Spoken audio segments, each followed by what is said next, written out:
पाचवा मुकुट आम्ही पाहिला होता, काट्यांचा मुकुट. उपहास, थट्टा, देवाची इच्छा पूर्ण केल्याच्या कारणानं वाटेला येणारे हे दुःख. आणि पुष्कळ लोकांना हा मुकुट नकोसा वाटतो, परंतु तो मुकुट आमच्यासाठी गौरव आहे. आज सहावा मुकुट आम्ही पाहणार आहोत आणि हा मुकुट आम्ही स्वतःच आहोत. आत्तापर्यंतचे मुकुट आम्ही पाहिले, हे मुकुट ज्याच्या मस्तकावरती आहेत आणि ते लोक शोभायमान लोक किंवा त्या लोकांचं वैशिष्ट्य काय ते इतरांपेक्षा वेगळे दिसतात. वेगवेगळ्या प्रकारची क्वालिटी, प्रत्येक मुकुटासाठी क्वालिटीची आवश्यकता आहे. परंतु आता सहावा मुकुट आम्ही पाहणार आहोत.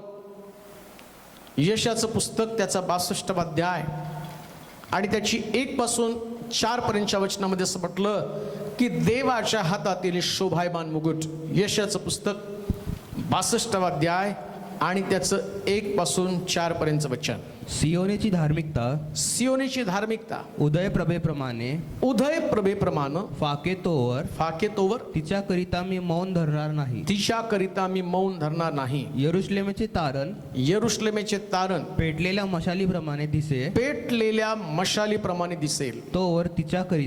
तोवर तिच्याकरिता मला चैन पडणार नाही. मला चैन पडणार नाही. राष्ट्रे तुझी धार्मिकता पाहतील, राष्ट्रे तुझी धार्मिकता पाहतील. सर्व राजे तुझे वैभव पाहतील. तुझे वैभव पाहतील. परमेश्वराच्या मुखानं ठेविलेल्या नव्या नावाने तुला हाक मारतील. तू परमेश्वराच्या हाती शोभायमान मुकुट आपल्या देवाच्या हाती राजकिरीट होशील. यापुढे तुला सोडलेली म्हणणार नाही. यापुढे तुझ्या भूमीला वैरान म्हणणार नाही. तर तुला हेपसिबा ती माझा आनंद व तुझ्या भूमीला बौल विवाहित म्हणतील. कारण तू परमेश्वराचा आनंद देणारी तुझी भूमी बस. देवाच्या हातातील शोभायमान मुकुट. आता देवाच्या हातातला मुकुट आम्हाला बनायचं आहे. आत्तापर्यंतचे मुकुट आम्ही आमच्या डोक्यावरती घालावेत या प्रकारे अपेक्षा केलेली आहे. परंतु काही मुकुट हे देवाच्या हातातलं वैभव बनत आहेत. त्या मुकुटानं परमेश्वराचं सौंदर्य वाढतं, त्याच्या वैभवामध्ये भर पडते. आणि देवाला अशा शोभायमान मुकुटांची गरज आहे. मग कोण देवाची शोभा वाढवणारे? शोभायमान मुकुट म्हणजे देवाच्या वैभवाची शोभा वाढवणारे लोक. परमेश्वर खूप वैभवी आहे, त्याच्याकडं फार मोठं गौरव आहे. तरी सुद्धा अजूनही देवाच्या गौरवामध्ये भर घालणाऱ्या लोकांची त्याला गरज आहे, मंडळीची त्याला गरज आहे. अशी मंडळी, असे लोक की जे लोक देवाच्या हातामध्ये असणं म्हणजे देवाला फार मोठं गौरव वाटतं. पवित्र शास्त्र सांगतं की असा मुकुट प्राप्त करून घेण्यासाठी किंवा असा मुकुट बनण्यासाठी आम्हाला धडपड केली पाहिजे. कोणता मुकुट? देवाच्या हातामध्ये असणारा मुकुट, ज्याच्यानं परमेश्वराला संतोष होतो, ज्याच्यानं परमेश्वर आनंदी बनतो, ज्याच्यानं परमेश्वराचं वैभव वाढतं. अशा प्रकारचा मुकुट बनण्यासाठी आता मला धडपड करायची. मला माझ्या स्वतःचं एक उदाहरण सेट करायचं आहे. म्हणजे देवाच्या हातामध्ये त्या व्यक्तीला आम्ही पाहतो ना, त्याचं मला असं वाटतं की त्या व्यक्तीसारखा मी बनावं.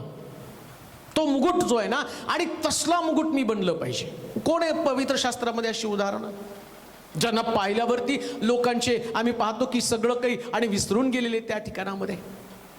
प्रभू येशू ख्रिस्त डोंगरावरती प्रार्थना करताना पेत्र पाहतो की येशूचं रूपांतर होत आहे. मोशे आणि एलिया त्याच्या संगती बोलताना त्या पेत्राचं स्वतःचं देवान हरपलं. या 2 लोकांना आम्ही पाहतो स्वर्गातनं देवानं पाठवलं येशूशी वार्तालाप करताना, त्या वार्तालाप करण्यासाठी डोंगरावरती. आणि पेत्र काय म्हणतो माहिती का? प्रभूजी आपण इथंच राहू, 3 मंडप बनवू, एक तुमच्यासाठी, मोशेसाठी, एलियासाठी. कारण का? हे 3ही मुकुट देवाच्या हाताचं वैभव आहे. या पेत्राचे डोळे आणि दिपून गेलेले आहेत. त्या मुकुटाला पाहिल्याबरोबर हा पेत्र स्वतःला विसरून गेला. त्याच्या लक्षामध्ये आलं एवढं सुंदर वैभव, एवढं सुंदर गौरव अजूनपर्यंत पेत्रानं पाहिलं नव्हतं. आजपर्यंत पेत्र जो दैहिक होता तो आता आत्मिक बनलेला आहे. आम्हाला आत्मिक बनायचं आहे, देवाच्या हातातला मुकुट बनायचं प्रियानो. जसं हानोक 365 वर्षाचं जीवन जगत असताना 300 वर्ष देवाबरोबर चालला. त्याला ठेवलं नाही देवानं पृथ्वी तलावरती, त्याला उचलून घेतलं स्वर्गामध्ये. का? कारण त्याला ठाऊक होतं हा खरा मुकुट आहे. हा मुकुट जगामध्ये असता कामा नये. त्याला कबरेचा, सडण्याचा अनुभव त्यानं येऊ दिला नाही. आणि आम्हाला सुद्धा वाटतं जसं 300 वर्ष देवाबरोबर हानोक चालला, आम्हाला नाही चालायचं का? किती वर्ष देवाबरोबर चाललेला आहात? 1-2 वर्ष चालल्यावर थोड्याशा असणाऱ्या प्रश्नानं, संकटानं आम्ही देवाबरोबर चालण्याचं बंद करून टाकतो. मग तुम्हाला काय वाटतं, हानोकाला प्रश्न आले नाहीत? अहो, आमचं आयुष्य 60 ते 70 वर्ष, 60-70 वर्षामध्ये आम्ही चालू आणि देवावर नीट चालू शकत नाही. या व्यक्तीचं आयुष्य 365 वर्ष कसा देवाबरोबर 300 वर्ष चाललेलं असेल, इमॅजिन करू शकत नाही, कल्पना पण होऊ शकत नाही. 300 वर्ष देवाबरोबर चालणं शक्य तरी आहे का? या पृथ्वी तलावर आम्हाला 3 दिवस, 3 वर्ष, 30 वर्ष सुद्धा चालणं मुश्किल आहे. मग कसं हा व्यक्ती 300 वर्ष देवाबरोबर चालला असेल? काय तुमचं अचिव्हमेंट ते नाही का? तुम्हाला नाही वाटत का हानोकासारखं मी पण देवाच्या हातातला मुकुट बनावं? आणि तो स्वर्गामध्ये घेतला गेला. अजूनपर्यंत कोणाला नेलं नव्हतं, पण पहिला व्यक्ती स्वर्गामध्ये गेला जो देवाच्या हातामध्ये पडला आणि त्याच्या संबंधानं म्हटलं तो हानोक आहे. दुसरी गोष्ट मी पाहतो, जसा मोशे त्या परमेश्वराने त्याला बोलवलं, चल म्हटलं माझ्या लोकांना नीतिनियम शिकवण्यासाठी मी तुला काही आज्ञा देत आहे, डोंगरावरती ये. सिनाई पर्वतावरती जसं मोशेशी देव बोलू लागला आणि त्या दगडी पाटेवरती देवाने त्याच्या आज्ञा आपल्या हाताने लिहून त्या मोशेच्या हातामध्ये दिल्या. 40 दिवस 40 रात्र मोशे त्या पर्वतावरती राहिल्यावर त्याच्या चेहऱ्यावरती आलेलं जे तेज आहे, बायबल सांगतं लोक त्याच्याकडे पाहू शकत नव्हते. का? कारण हा मुकुट आता चमकायला लागलेला होता, देवाच्या हातातला मुकुट. मोशेशी लोक बोलायला ते मोशेला म्हटलं की मोशे, आम्ही तुझा चेहरा पाहू शकत नाही. त्याच्या चेहऱ्यातनं किरण बाहेर पडत होती, चमकत होता हा मुकुट. प्रियानो, देवाच्या संगती, देवाच्या सहवासामध्ये राहिल्यावर जे ग्लो आहे, जो तेज आहे ना, ते तेज आम्हाला मिळवायचं आहे. तुम्हाला नाही वाटत मोशेसारखा मुकुट मी बनावं, देवाच्या सानिध्यामध्ये राहावं? अहो, एकमेकाच्या सानिध्यात राहून तर आमचे चेहरे काळवंडून जातात. यानं दुखावलं, तो विश्वासू नाही, यानं आम्हाला फसवलं, त्याने माझा अपमान केला. व्यक्तीच्या सहवासात, संगती राहून तुमच्या चेहऱ्यावरचं तेज निघून जातं. पण देवाच्या सहवासात राहिल्यावर चेहऱ्यातनं तेजाची किरणं बाहेर पडू लागतात. आता तुम्हाला निर्णय करायचा आहे, मला व्यक्तीच्या हातातलं नाही, देवाच्या हातातलं मुकुट बनायचं आहे. लक्षात घ्या, एखाद्या व्यक्तीच्या हातातलं बाहुलं बनण्याच्या ऐवजी देवाच्या हातातला मुकुट बनणं केव्हाही चांगलं आहे. व्यक्ती नाचवतील तुम्हाला, आणि जोपर्यंत तुमचा उपयोग आहे तोपर्यंत ते तुमचा उपयोग करून घेतील, उपभोग करून घेतील आणि तुम्हाला फेकून देतील. म्हणजे तुमचा सगळा रस काढल्यावरती, तुमचं सगळं शोषून घेतल्यावरती तुम्हाला टाकून देणार आहे. देवाच्या हातामध्ये जर तुमचं मुकुटासारखं तुम्ही पडला तर देव तुमचं व्हॅल्युएशन, तुमची किंमत प्रतिदिवशी वाढवणार आहे. म्हणून देवाच्या हातात पडा. देवाच्या हातामध्ये पडणाऱ्या लोकांच्या बाबतीमध्ये प्रतिदिवशी त्यांची किंमत वाढत जाते. प्रतिदिवशी ते गौरवातनं गौरवाकडे जातात. माशे धरणारा पेत्र प्रभूच्या हाती जीवन दिलं. परिणाम काय झाला? या पेत्रानं मासेमारीचा व्यवसाय बंद केला आणि प्रभूच्या हाती पडल्यावरती हजारो लोक त्याचे अनुयायी बनले. प्रभूने त्याची किंमत वाढवली, प्रभूने त्याची व्हॅल्यू वाढवली. म्हणून लक्षात घ्या, पर्वतावर जसं देव मोशेशी बोलला तसं आम्ही सतत उच्च जागी जाऊन देवाशी बोलणं, हे आम्ही देवाच्या हातामध्ये पडण्यासारखं आहे. देवाच्या हातामध्ये पडा. व्यर्थ आपला वेळ चर्चा करण्यामध्ये, लोकांशी इतगुच करण्यामध्ये घालवू नका. तुमचे शब्द मानवाकडे गेले तर मानव तुमच्या शब्दाची थट्टा करेल, पण देवासमोर तुमचे शब्द तुम्ही मांडले तर तो हिऱ्यापेक्षा जास्त किंमत तुमच्या शब्दाची करेल. तुमच्या अंतःकरणातली प्रार्थना, तुमच्या अंतःकरणातली आराधना आणि प्रभूला तुम्ही सादर करत असताना लक्षात घ्या, ते तेज तुमच्या मुखातनं बाहेर पडणार आहे. देवाच्या हातातला मुकुट. मग कोण देवाच्या हातातला मुकुट आहे? मला वाटतं मी देवाच्या हातातला मुकुट बनावं, पण सगळ्यांनाच मुकुट बांधता येणार नाही. त्याला क्वालिटी ठेवलेली देवानं. प्रत्येकानं डिसाईड केलं म्हणजे तो मुकुट बनेल असं नाहीये. प्रत्येकाला देव आपल्या हातामध्ये गेला असं नाहीये. देव प्रत्येकामध्ये असणारं जे त्याचं पाचारण, जे त्याचं लौकिक, जी त्याची टॅलेंट्स, जी त्याची क्वालिटी, या क्वालिटीला पाहून ठरवणार आहे कोणा व्यक्तीला मी माझ्या हातामध्ये घ्यावं, कोणता मुकुट माझी शोभा वाढवेल, कोणत्या मुकुटाकडे मी पाहत राहील. मुकुट हातामध्ये ठेवणं म्हणजे नुसतं घेऊन थांबणं नाही, त्या मुकुटाकडे एकटक पाहणं. ज्या दिवशी मी मुकुट म्हणून देवाच्या हातामध्ये पाहिल ना, तर देव जसं त्या मुकुटावरती असंख्य प्रकारचे हिरे आहेत ना, आणि त्याच पद्धतीने देव माझ्या एकेका टॅलेंट्सकडे, एकेका पैलूकडे पाहून आनंद व्यक्त करेल. मी चांगलं गातो, मी चांगली आराधना करतो, मी चांगलं काउन्सिलिंग करतो, मी चांगला त्याग करतो, मी विश्वासूपणे जीवन जगतो. असे सगळे जे माझे पैलू आहेत, ते माझे हिरे आहेत ना, या हिऱ्याकडे पाहून प्रभू आनंदित होईल. प्रत्येक तुमचा पैलू देवाच्या हातामध्ये देऊन टाका. मोशेनं आपलं जीवन देवाच्या हातामध्ये देऊन टाकलं. एलियानं स्वतःला देवाच्या स्वाधीन केलं. मग प्रभू कोणती गोष्ट तुमच्याकडनं अपेक्षित करतायत? पहिलीच गोष्ट आपण वाचूया. पहिलं वचन वाचा परत. यशाचं पुस्तक 62 अध्याय, त्याचं पहिलं वचन. सियोनीची धार्मिकता, सियोनीची धार्मिकता उदय प्रभेप्रमाणे फाके तोवर तिच्याकरिता मी मौन धरणार नाही. पहिलीच गोष्ट, कोण देवाच्या हातातला शोभायमान मुकुट बनेल? ज्याची धार्मिकता उदय प्रभेप्रमाणे फाकणारी असणार आहे. उदयप्रभा म्हणजे कळतं का तुम्हाला? सकाळी सूर्य उगवतो ना, त्याची किरणं पडताना हळूहळू अंधकार दूर करून मध्यावर येताना जे त्याचं तेज आहे, त्या तेजाच्या आणि प्रकाशामध्ये किंवा त्या तेजाच्या सामर्थ्यापुढं मनुष्य उभा राहू शकत नाही ना, त्याला म्हटलंय उदय प्रभेप्रमाणे फाकणारं तेज, प्रकाश.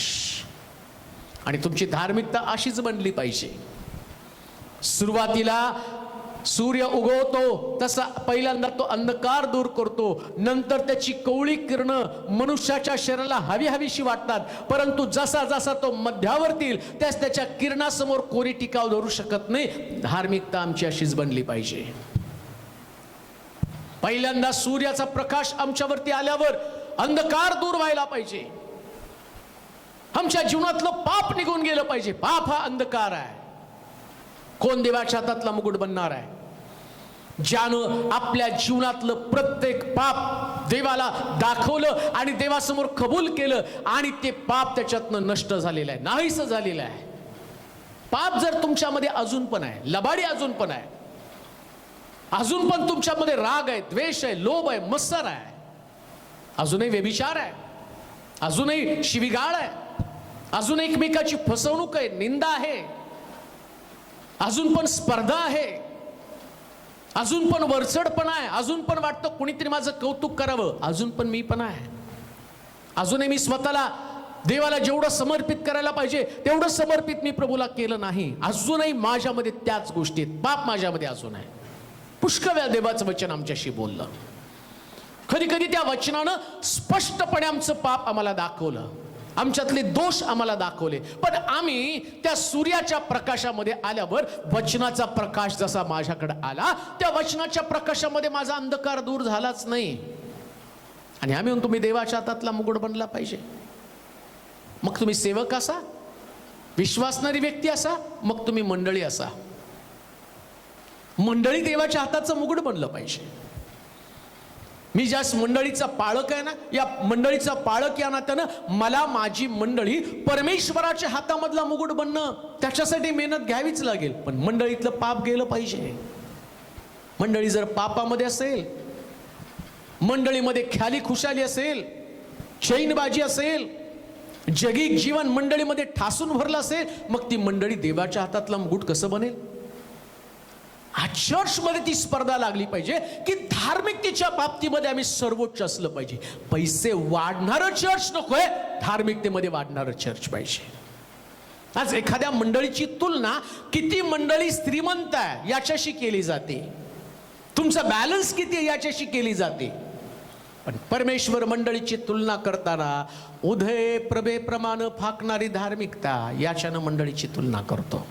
आहात कुठं तुम्ही? आमची सगळी धडपड कशासाठी माहिती का? चर्चचा बॅलन्स वाढला पाहिजे. चर्चच्या धार्मिकतेचं काय? चर्चचे लोक अधिक प्रार्थनेमध्ये आले पाहिजे, व्यसनातनं बाहेर गेले पाहिजे, प्रभूला स्वीकारणारे, देवाच्या वचनावर विश्वास ठेवणारे. माझा परिवार देवाची आणि देवाच्या हातातलं मुकुट बनला पाहिजे. मग माझ्या परिवारासाठी माझ्याकडे काय योजना आहेत? माझा परिवार प्रतिदिवशी धार्मिकतेकडे जात आहे, त्याची धार्मिकता वाढत आहे. सुरुवातीला धार्मिक असणारं चर्च कालांतरानं धार्मिकतेपासून दूर जातं. गलती करायच्या पत्रामध्ये पौल गलती करायला पत्र लिहिताना म्हणतो, अरे निर्बुद्ध गलती करांनो, तुमची सुरुवात आत्म्यानं आहे, पण शेवट मात्र तुम्ही देहानं करू पाहतात. तो उदय प्रवे प्रमाण फाकणारी धार्मिकता. कोण देवाच्या हातामधला मुकुट आहे? ज्यांची धार्मिकता दिवसेंदिवस वाढत आहे, ज्यांची धार्मिकता दिवसेंदिवस वाढत आहे, ज्यांची शुद्धता दिवसेंदिवस वाढत आहे, ज्यांची पवित्रता दिवसेंदिवस वाढत आहे, त्यांनी कुठल्या गोष्टीशी तडजोड केली नाही, त्यांच्यामध्ये कुठलं अमंगळ पण नाही, त्यांच्यामध्ये कुठलं अशुद्ध पण नाही, त्यांच्यामध्ये कुठल्याही प्रकारच्या पापाचा प्रवेश नाही, तर ते लोक आणि त्या मंडळीत ते लोक एक शुद्ध, एक पवित्र आणि देवाला समर्पित जीवन जगणारे लोक आहे. या प्रकारे म्हटलं की ते देवाच्या हातातला शोभायमान मुकुट आहे.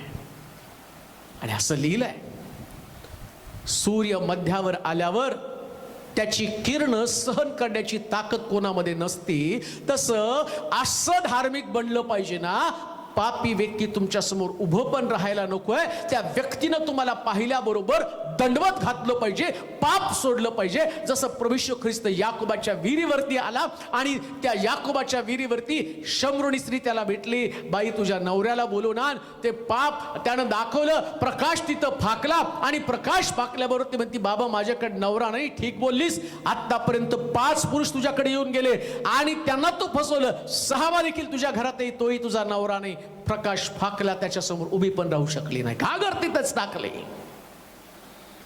उदय प्रवेशच्या आणि या फाकणाऱ्या प्रकाशाला वाढणाऱ्या प्रकाशासमोर कोणी टिकाव धरू शकत नाही.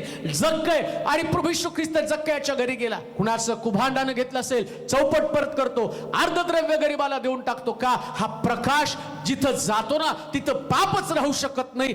कोण देवाच्या हातातला किरीट आहे, कोण देवाच्या हातामधला मुकुट आहे? जे लोक इतकं धार्मिक जीवन जगतात की त्यांच्या समोर आलेला प्रत्येक व्यक्ती कन्फेशन देतो, कबुली देतो.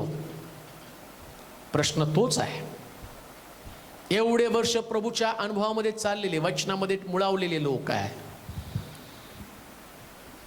तुम्ही लोकांचं पाप दाखवता का तुमच्या संगती राहून लोक पाप करत आहे?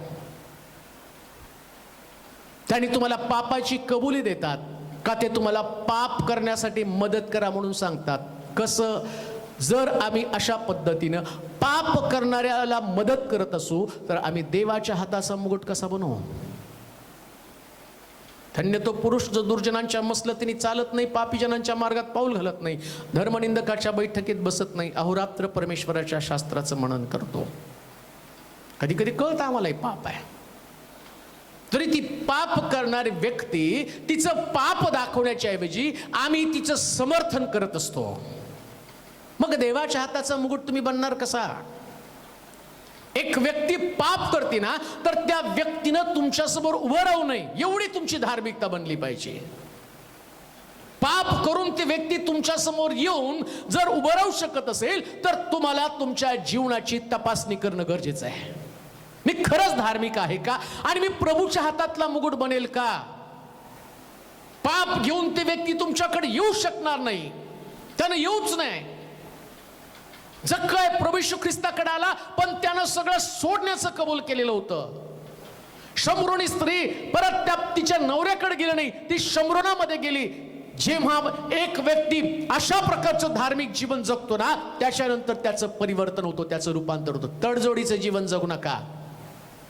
कधी कधी आम्ही जास्त धार्मिक दाखवण्यासाठी उलट्या गोष्टी करत असतो, पण याला कुठल्याही प्रकारच्या तर्काचा आधार नाहीये. तुम्ही हे तुमच्याच इच्छेप्रमाणे धार्मिक जीवन जगत आहात. मी माझ्या धार्मिकतेला स्वतःलाच काहीतरी वेगळं करून ठेवण्याचा प्रयत्न करत आहे आणि मी वचनापेक्षा स्वतःला मोठं करण्याचा प्रयत्न करत आहे. देव अशा लोकांना आपल्या हातातला मुकुट कधीच बनवत नाही. कान देऊ नाही का? नेहमी पापाच्या विरोधामध्ये उभं राहा, पाप दाखवा. त्या व्यक्तीचं परिवर्तन होण्यासाठी तुम्हाला कणखर बनावं लागणार आहे. उदयप्रभेप्रमाणे तुमची धार्मिकता तुम्हाला बनवावी लागणार आहे. पुढे वाचा, अजून काय म्हटलेलं आहे. यरुशलेमेचे तारण यरुशलेमेचे तारण पेटलेल्या मशालीप्रमाणे पेटलेल्या मशालीप्रमाणे दिसेल, तोवर तिच्याकरिता मला चैन पडणार नाही. दुसरी गोष्ट, तारण पेटलेल्या मशालीसारखं दिसावं. तारण पेटलेली मशाल बनावी. जस माझं तारण होतं ना, माझं तारण, माझी साक्ष ही अनेकांना मार्ग दाखवणारी साक्ष असली पाहिजे.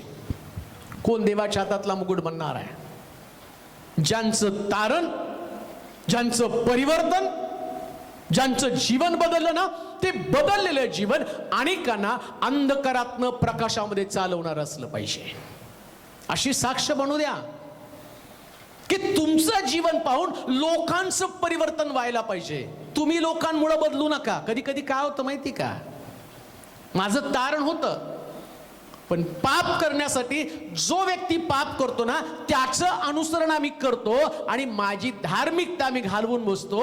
परंतु ज्याचं तारण पेटलेल्या मशालीप्रमाणे आम्ही पाहतो, सगळीकडे अंधकार असतो, पण याच्याकडे मात्र पेटलेली मशाल असते. जग पाप करत राहतं, जग चुकीच्या गोष्टी करत राहतं, जी देवाच्या वचनामध्ये नाही, पण मला आवडतं, मी करतो, मग त्यानं केलं म्हणून हा पण करतो. आणि बायबल सांगते ती मशालच नाहीये. आणि असे लोक देवाच्या हाताचं गौरव कधीच बनू शकत नाही. पुन्हा लक्षात घ्या, ज्याच्या हातामध्ये तुम्हाला मुकुटासारखं पडायचं ना, त्याच्याकडे चॉईस आहे, त्याच्याकडे पर्याय आहे. या जगामध्ये असंख्य धार्मिक लोक आहेत, करोडो धार्मिक लोक आहेत, करोडो लोक ख्रिस्तासाठी बलिदान करायला तयार आहे. चढाओढ आहे उलट. किती लोकांनी किती गोष्टीचा त्याग केलेला, किती साक्ष तुम्ही ऐकत आहात. 50 पाळकाची सुपारी घेतलेला व्यक्ती, त्याचं परिवर्तन होऊन तो ख्रिस्ताचं राज्य गाजवत आहे. जेलमधला आणि खून केलेला व्यक्ती, त्याचं पण परिवर्तन होत आहे. कितीतरी लोक बदलत आहे आणि बदललेल्या सगळ्याच लोकांना प्रभू आपल्या हातामध्ये घेत नाही. मग कंपॅरिझन करताना मी कुठे आहे? मी तर तेवढ्यातल्या तेवढ्यातच अडकून पडलेलो आहे. मी माझ्या अवतीभोवती जे जमा करून ठेवलं ना, ते माझंच कौतुक करणारे लोक आहेत. मी त्यांना मार्ग नाही दाखवत, मी त्यांना पापातनं नाही बाहेर काढत. मला ती तळमळ पण नाही की लोकांनी पापातनं बाहेर पडलं पाहिजे. मला तळमळ काय, लोकांनी मला चांगलं म्हणलं पाहिजे. लक्षात घ्या, येशू ख्रिस्ताला वधस्तंभी देण्याचं कारण काय? त्यानं लोकांचं पाप दाखवलं. योहानाचा शिरच्छेद होण्याचं कारण काय? त्यानं हेरोदाचं पाप दाखवलं. एलियाला इजबेल राणी आणि ती म्हटली तुला मी मारणार आहे, याचं कारण काय? त्याने तिचं पाप दाखवलं.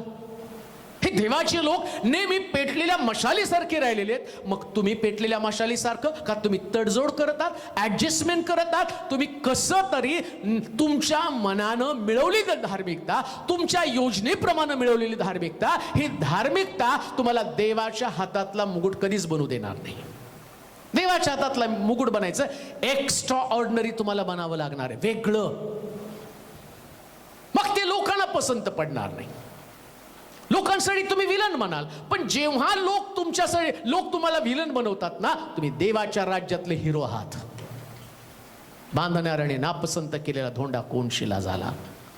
लोकांनी नाकारलं, कारण लोकांना पाप आवडतं. पण पेटलेल्या मशालीचं वैशिष्ट्य काय? ती फक्त अंधकार दूर करून प्रकाश दाखवते. तुम्ही लोकांना प्रकाश दाखवता का अंधकारातच चाच पडू देता? त्यांना अंधकारात चाच पडू दिलं तर लक्षात ठेवा, तुम्ही तुमचं आणि तारण गमावणार आहात. आणि त्याच पद्धतीनं तुम्ही देवाच्या हातातला मुकुट आणि बनवू शकणार नाही. त्यानंतर तिसरी गोष्ट आम्ही वाचणार आहोत. राष्ट्रे तुझी धार्मिकता पाहतील, राष्ट्रे तुझी धार्मिकता पाहतील, सर्व राज्ये तुझे वैभव पाहतील. कोण देवाच्या हातातला मुकुट बनणार आहे? आता लक्षात घ्या, तुमची धार्मिकता राष्ट्रांनी पाहावी, तुमच्या मंडळींनी नव्हे, तुमच्या परिवारातल्या लोकांनी नको, तुमचे मित्रगण, तुमच्या मर्यादित ठिकाणच्या जिथं तुम्ही प्रार्थनेला जाता तेवढ्या लोकांपर्यंत तुमची धार्मिकता नको आहे. कोणासाठी प्रभूने हे आव्हान ठेवलं आहे? कोणासंबंधाने देव बोलत आहेत? जे माझ्या हातातला मुकुट बनतील त्यांच्या मिनिस्ट्रीमध्ये प्रगती आणि प्रगती आहे, त्यांच्या सेवेमध्ये प्रगती आहे, धार्मिकतेमध्ये प्रगती आहे. कालपर्यंत त्याची धार्मिकता परिवारापुरती मर्यादित होती, परिवारातनं त्याची धार्मिकता मंडळी दिसू लागली, मंडळीतली त्याची धार्मिकता बाहेर पडून आता हे काय सांगतो माहिती का, परिवार म्हणजे परिवारातले लोक जे प्रार्थना करतात ना, मग वासरात लंगडी गाय शहाणी, मग मुलांपेक्षा बाप धार्मिक, बायकोपेक्षा नवरा धार्मिक, नवऱ्यापेक्षा बायको धार्मिक आणि आईबापापेक्षा मुलं धार्मिक, हे वासरात लंगडी गाय शहाणी. मग मंडळीमध्ये आल्यावर आम्ही पाहतो की तिथं या परिवारापेक्षा बाकीच्या लोकांपेक्षा हा धार्मिक, पण याच्या मंडळीत पण वासरात लंगडी गाय शहाणी. पण नंतर आम्ही पाहतो शहरामध्ये, जिल्ह्यामध्ये आणि शहरामध्ये, मग पाहता पाहता राज्यामध्ये, आणि मग तो म्हणतो राष्ट्रांमध्ये तुम्ही धार्मिक बनलं पाहिजे. तुम्हाला धार्मिकता किती वाढवायची माहिती का? ना तुमच्या मंडळीपुरती कंपॅरिझन, ना तुमच्या परिवारापुरतं, ना तुमच्या शहरापुरतं. देव ज्या अनेक राष्ट्र पाहिल ना, त्या राष्ट्रामध्ये तुमची धार्मिकता सगळ्यात जास्त असली पाहिजे. एक मंडळी म्हणून चॅलेंज काय, ही मंडळी या चर्चचं पालकत्व मी करतो ना, या मंडळीला मला देवाच्या हातातला मुकुट बनवायचा आहे. मग देवाच्या हातातला मुकुट बनवायचं तर जगात कितीतरी मंडळी आहेत, कठीण परिस्थितीमध्ये संघर्ष करत आहेत. मंडळी वेगवेगळ्या प्रकारच्या प्रश्नाला तोंड देत आहे, आणि माझी मंडळी मला देवाच्या हातातला मुकुट बनवायचं आहे. मग माझ्या मंडळीला जगामध्ये असणाऱ्या सगळ्या मंडळ्यांपेक्षा मला जास्त धार्मिक बनवावं लागणार आहे, आणि त्याच्यासाठी मला रात्रंदिवस मेहनत करावी लागेल, वचनाचा शोध घेऊन त्यांना सांगावं लागणार आहे. एक चॅलेंज आहे. कधी देवाच्या हातातला मुकुट बनणारे माझी मंडळी, ज्यास माझ्या मंडळीमध्ये मी या प्रकारची धार्मिकता निर्माण करण्याचा प्रयत्न करणार आहे. मंडळीला धार्मिकतेकडे न्या. रोजच्या दिवसामध्ये मंडळीमधली शुद्धता, मंडळीतली पवित्रता, मंडळीतलं समर्पण, मंडळीतला विश्वास, त्यागाची भावना अधिक वाढीस लागण्यासाठी जो पालक मेहनत घेत आहे, आणि बायबल सांगतं ती मंडळी देवाच्या हातातला मुकुट बनत आहे. चॅलेंज आहे. जे लोक आज देवाचं वचन ऐकत आहे, तुमच्यासाठी चॅलेंज आहे. तुमच्या मंडळीला तुम्हाला राष्ट्रांसाठी एक आदर्श बनवणं गरजेचं आहे. राष्ट्र तुमच्या मंडळीकडे पाहून म्हटलं पाहिजे, हे चर्च एक आयडल चर्च आहे, हे चर्च एक धार्मिक चर्च आहे. या चर्चकडे पाहून लोकांनी देवाला दोष देता कामा नये, धार्मिकतेला दोष लावता कामा नये. राष्ट्रांमध्ये धार्मिक असणारी मंडळी, आणि आम्ही पाहतो की या मंडळीला देवाच्या हातातला मुकुट बनण्यासाठी बोललेलं आहे. पुढे वाचूया 4थ्या वचनामध्ये. कोण आहे देवाच्या हातातला मुकुट? राष्ट्रे तुझी धार्मिकता पाहतील, राष्ट्रे तुझी धार्मिकता पाहतील, सर्व राज्ये तुझे वैभव पाहतील, सर्व राजे तुझे वैभव पाहतील. परमेश्वराच्या मुखानं ठेवलेल्या नव्या नावानं तुला हाक मारतील. तू परमेश्वराच्या हाती शोभायमान मुकुट, आपल्या देवाच्या हाती राजकिरीट होशील. यापुढे तुला सोडलेली म्हणणार नाही, यापुढे तुझ्या भूमीला वैरान म्हणणार नाही. तर तुला हेप्सिबा ती माझा आनंद व तुझ्या भूमीला बौल विवाहित म्हणतील. बौल म्हणजे विवाहित म्हणतील. कोण परमेश्वराच्या हातातला मुकुट जे परमेश्वराचा आनंद बनतात, हेप्सिबा बनतात. हेप्सिबा म्हणजे परमेश्वर तो म्हणतो की तू माझा आनंद, इथून पुढे तुला सोडलेली म्हणणार नाही. ज्या मंडळ्या पाप करतात, ज्या मंडळ्या देवाच्या वचनाप्रमाणे चालत नाही, जी व्यक्ती पाप करते, जी व्यक्ती देवाच्या इच्छेप्रमाणे धार्मिक जीवन जगत नाही, परमेश्वर त्याला सोडून टाकतो. भ्रमात राहू नका. नुसतं माझी मंडळी दर रविवारी चर्चला एकत्र येते म्हणजे मी आणि सगळं काही मिळवलं. अहो, तुमच्या मंडळीमध्ये एवढी स्पर्धा असली पाहिजे जगातल्या मंडळी संबंधानं, की आम्ही पाहतो एवढं धार्मिक बनलं पाहिजे की प्रभूला चर्च चालू झाल्या स्वर्गामध्ये आनंद झाला पाहिजे.